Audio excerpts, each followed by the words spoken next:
क्योंकि हमारी समाजवादी पार्टी से लगातार सपोर्ट मिल रहा था आंदोलन को, और हमारे सभी जो सांसद हैं, युवा सांसद और भी सांसद गए हैं, हरिंदर जी भी गए थे, राजीव राय जी भी गए थे, काफी सांसद जंतर मंतर होके आए।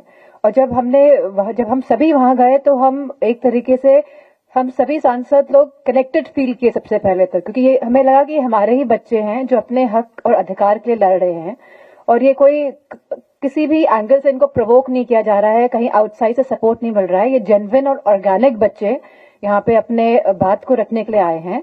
और हम जंतर मंतर गए, हम सोनम वांगचुक जी से मिले, लेकिन जिस तरह मैं समझती हूँ सोनम वांगचुक जी को वहां से उठाया गया सफेद कपड़ों में लिपटा कर, जैसे कि कोई लाश को ले जा रहे हैं, तो जो वो सेंटिमेंट था, मैं समझती हूँ उससे हर कोई सभी को आहत पहुंची, चाहे बच्चे हों चाहे बुजुर्ग हों। सभी इस बात से बड़े विचलित हुए कि जिस तरह सोनम वांगचुक जी को, जो सत्याग्रह के रास्ते पे चल रहे थे और जो भूख हड़ताल पे थे, और मैं समझती हूँ कि हम सभी कहीं ना कहीं इस बात से बहुत ही भावुक भी हुए, और इसीलिए हम सबने ठान लिया था कि 20 तारीख को हम इस आंदोलन में जरूर हिस्सा बनेंगे। लेकिन क्योंकि ऑपोजिशन पार्टी सब एक मत होती है और कई ऑपोजिशन पार्टीज इस मत के लिए नहीं थी, लेकिन हम धन्यवाद देंगे अपने राष्ट्रीय अध्यक्ष जी का, जिन्होंने हमें परमिशन दी। और अगर परमिशन नहीं देते तो हम नहीं जानते हम क्या करते, हो सकता तभी भी जाते युवा लोग, हम यही सब ठान के बैठे हुए थे। लेकिन हम धन्यवाद देंगे हमारे राष्ट्रीय अध्यक्ष जी का, जिन्होंने हमें परमिशन दी, क्योंकि उन लोगों ने देख लिया था कि सभी महिलाएं सांसद स्पोर्ट्स शूज पहन के आई हैं, वो अपना मन बना के आई हैं। तब हमारे अध्यक्ष जी ने कहा कि जाइए आप सब लोग शरीक होइए, और हम लोग बस क्योंकि गाड़ियों से नहीं जा सकते थे तो हम सब लोग बस पैदल निकल गए। और जब हम पहुंचे हैं तो हमने देखा है कि इतनी भीड़ थी, इतने बच्चे थे, और जब हम लोगों ने बैरिकेडिंग क्रॉस की है तो इतना क्योटिक माहौल था वहां पे।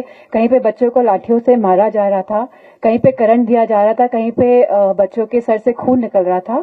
और जाहिर सी बात है कि एक माँ होने के कारण और एक इंसान होने के कारण, हम ह्यूमन बीइंग्स हैं ना, तो कुछ ह्यूमैनिटी, कुछ कंपैशन तो हम सभी के अंदर है। तो इसीलिए हम चाहते तो हम वापस आ सकते थे, लेकिन हम लोग वहां पे डटे रहे, वहां पे रुके रहे। और हम लोग मैं समझती हूँ जब बैरिकेडिंग में फंस गए थे तो कई युवा सांसद हमारे जो मेल्स हैं वो बैरिकेडिंग को कूद के फान के चले गए उस तरफ, और पीछे क्योंकि बैरिकेडिंग पुलिस ने लगा रखी थी और बच्चे ना आगे जा पा रहे थे ना पीछे आ पा रहे थे, और वहीं पे बच्चों को लाठियां बजाई जा रही थी, और इतना उमस और इतना घुटन जैसा माहौल था। लेकिन उसके बावजूद भी जो हौसला बच्चों ने दिखाया उस दिन, मैं नहीं समझती। जिस तरह जो इस सत्ता के जो लोग हैं, जो घमंड में, जिस तरह घमंड को चूर करने का कहीं ना कहीं सभी बच्चों ने जो कार्य किया है, हम सभी उनको धन्यवाद देते हैं और उनको सलाम करते हैं।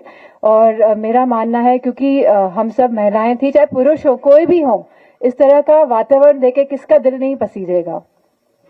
We could feel the pain basically, because इतने बच्चे मतलब घबराए हुए थे, बेटियां इतनी चिल्लाती हुई अंदर आ रही थी कि हमारे कपड़े फाड़ दिए गए और न जाने क्या क्या हुआ, करंट लगाया गया, बच्चे बता रहे थे हमको।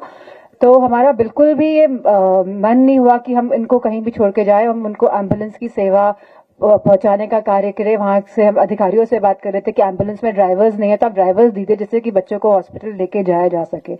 तो मैं समझती हूँ अपने आप में इस आंदोलन ने हमें भी कहीं ना कहीं बहुत शक्ति देने का कार्य किया है, क्योंकि बच्चों का जो पूरा जो एटमॉस्फेयर था, और जो मतलब डरे नहीं और जो लड़े, और जो मैं समझती हूँ कहीं ना कहीं सरकार को जिन्होंने एक तरीके से एक एग्जाम्पल दिया कि कोई भी इस सरकार के विरुद्ध लड़ सकता है।